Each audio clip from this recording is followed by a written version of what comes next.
자, 다음 기아차 보도록 하겠습니다. 25,350원에 5% 조금 매수했어요. 의견 듣고, 전문가의 의견 듣고 추가 매수해야 되겠습니다.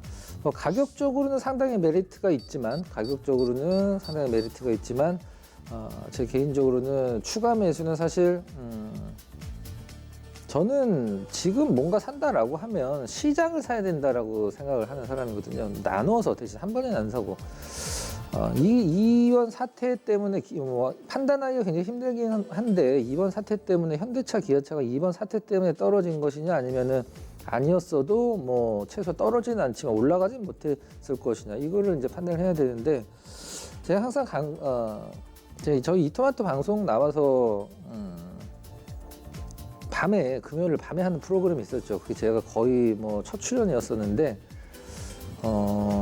첫 종목이 현대차였어요. 제가 그때 현대차를 팔아야 된다라는 의견을 냈었는데, 그 이유는 딴 게 아니라 현대자동차, 기아자동차는 수출 기업이 아닙니다. 수출 기업이 아니고 내수 기업이에요. 그래서 현대 기아자동차에 대한 의견을 내면서 뭐 환율이라든가, 아니면 미국 내에서 판매율, 아니면 뭐 인도에서 무슨 셀토스가 뭐 잘 팔린다, 미국에서 무슨 현대자동차의 어떤 제네시스가 잘 팔린다.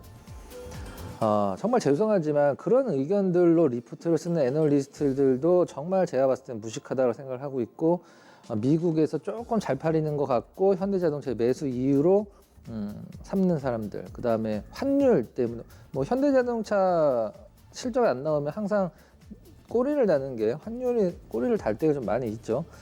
전혀 현대자동차 실적에 뭐 조금은 영향을 미치겠죠, 실질적으로는. 근데 지구본에서 정말 요만한 점 같은, 지구본에는 우리나라가 크게 표시가 되어 있죠. 우리나라에서 만든 건. 점 같은 우리나라, 대한민국에서 버는 돈이 우리나라를 제외한 전 세계에서 버는 돈보다 더 많습니다. 현대기아자동차는. 그럼 이걸 내수기업이라고 생각을 해야 되냐, 수출기업을 생각을 해야 되냐, 그걸 우리가 생각을 해봐야 되겠고, 내수의 문제라고 한다라고 하면 지금 전 세계에서 유일하게 출생률이 한 명이 안 되는 전 세계 유일한 국가, 그 다음에 뭐 공유 경제, 뭐 이런 것들. 저는 현대기아자동차가 사실 지금 가격에선 사셔갖고 기다리시면 수익은 나는 가격이라고 생각을 하지만, 뭐라고 그래야 될까요? 현대기아자동차가 과연 어떤 것 때문에 주가가 결정되고, 그 올라가고 떨어지는 주가는 실적 갖고 결정이 될 거 아니에요. 뭐 대기업이니까. 근데 과연 기아자동차는 사실 근데 재작년 대비해서 작년이 영업이익이 거의 2배가 많았고, 3년 전보다 2년 전, 1년 전 2배씩 이렇게 뛰었는데 주가는 너무 안 움직였죠, 실질적으로는. 그래서 저는 뭐 현대차보다는 기아자동차가 더 메리트 있다라고 생각을 했는데, 이번에 뭐 소렌토 하이브리드 사건서부터 그렇게 큰 충격은 있다라고 생각을 하진 않지만, 뭐라고 해야 될까요? SV 텔루라이드 같은 건 미국에서 엄청나게 많이 팔리고는 있다 손 치더라도 그게 돈이 남는 게 문제지, 대수를 많이 팔아봤자 뭐 하겠어요, 실질적으로. 미국에서 기아자동차가 텔루라이드 1억대 판다고 해서 돈이 안 나면 그게 뭔 의미가 있겠습니까, 실질적으로. 개인적으로 의미 없다라고 보고 있고, 답변을 드리면 저는 하프 베팅을 하셨으면 좋겠어요. 그냥 설명을 좀 드려볼게요. 시간이 좀 걸릴 수도 있는데 간단하게. 이건 워렌 버핏도 하는 거고, 원래는 이제 카지노에서 쓰던 방법입니다. 내가 어떤 주식을 사요. 지금 현재 5%를 사셨어요. 지금 하락장이니까 기준은 10% 정도 잡으시면 돼요. 내가 오늘 매수했다, 10% 떨어졌다. 그러면은 내가 갖고 있는 물량의 반을 더 사는 거예요. 5% 갖고 있으니까 2.5% 더 사겠죠. 하프. 7.5%가 됐어요. 또 10%가 떨어진다. 그럼 7.5의 반을 사는 겁니다. 그럼 뭐 13점 얼마가 되겠죠.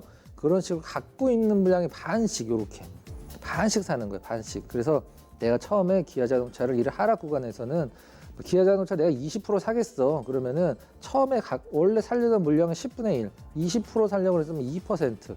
이런 식으로 해서 하프 베팅으로 내가 이제 뭐 강세장에서는 3%, 5% 잡으시면 될 것 같고, 하락장에서는 한 10% 정도 여유 있게 러프 이렇게 잡는 거죠. 떨어질 때마다 갖고 있는 물량의 반씩 사는 거죠.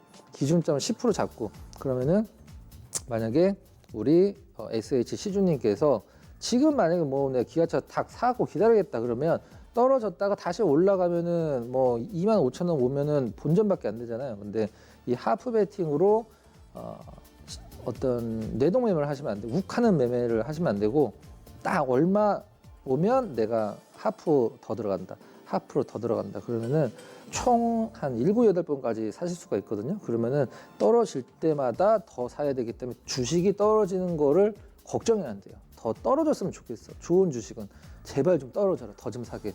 이런 느낌. 떨어질 때 발 뻗고 웃으면서 잘 수 있는 게 바로 이 하프 베팅법. 워렌 버핏도 써요 실질적으로. 근데 일단 기아자동차는 제가 말씀드린 대로 하프 베팅으로 갖고 나가면 지금 굉장히 메리트 있는 가격대까지는 빠졌다 생각을 하고 있습니다. 근데 가격에 메리트 있는 건 저는 종목이 좋아 보이진 않거든요. 그래서 일단 차트 잠깐 보면 뭐 지금 외국인들이 많이 갖고 있는 종목이 제일 많이 떨어져요. 근데 자 코로나 사태 해결되면은 뭐 45,000원까지는 올라오겠습니다. 뭐 이런 뭐 유치원생들 살 수 있는 소리는 하지는 않을게요. 근데 주식은 떨어지는 것보다 올라가는 게 10배 힘들어요. 왜 그러냐면 떨어지는 건 매도 우위니까 돈이 필요가 없습니다. 갖고 있는 사람 던지면 되는 거예요. 그럼 떨어지죠. 올라갈 때는 뭔가 사야 될 만한 당위성을 제공해서 현금이 들어가야 되거든요. 그래서 올라가는 게 몇 배 좀 어렵긴 하지만 개인적으로 지금 구간은 사실 뭐 엄밀히 얘기해서 너무 메리트 있는 가격이다. 그죠? 예. 일단 뭐 추가 매수 저는 오케이 사인 드리도록 할 텐데 가격적인 변화가 없을 때 추가 매수 의미가 없어요. 떨어질 때마다 안 떨어지고 계속 올라가면 어떻게 하죠? 올라가도 좀 더 사면 되죠. 뭐 우리가 불타기라고 하나요? 그래서 가격적으로 변화가 있을 때 구간을 딱딱딱 정해놓고 내동 매매하는 게 아니라 내가 전략적으로 딱딱 떨어져라. 제발 여기까지만 떨어져 더 사게. 이런 식으로 충분히 갖고 갈 수 있는 구간이라고 생각하고 종목이라고 생각합니다. 추가 매수 전 개인적으로는 들어가셔도 전혀 걱정 없으실 것 같아요. 다만 계획적으로 가격을 홀딩 의견 추가 매수 사인 오케이 드리도록 하겠습니다.